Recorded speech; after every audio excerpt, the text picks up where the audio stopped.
আপনি বাঘ এখানে দেখছেন কখন ভাই? অনেক আগে। মানে এখন বর্তমানে দেখেন নেই? এখন দেখি না। ভাল্লুক ভালুক দেখা যায় মাঝে মধ্যে। হ্যাঁ, বেশি কোন প্রাণী এখানে? বেশি তো আছে ওই যে আপনার শুকর বলে না।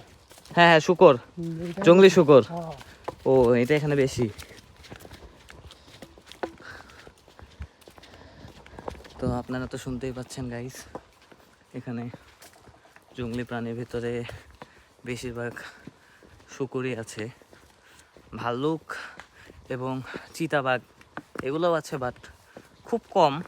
মানে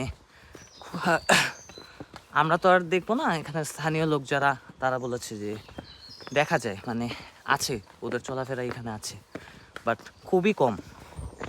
আর এই যে পাহাড়ের আঁকাবাঁকা রাস্তা, ওই যে রেস্টিং রুম,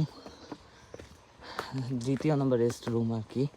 ফার্স্ট একটা ক্রস করে চলে এসেছি আমরা, এই যে সেকেন্ড নাম্বারটা।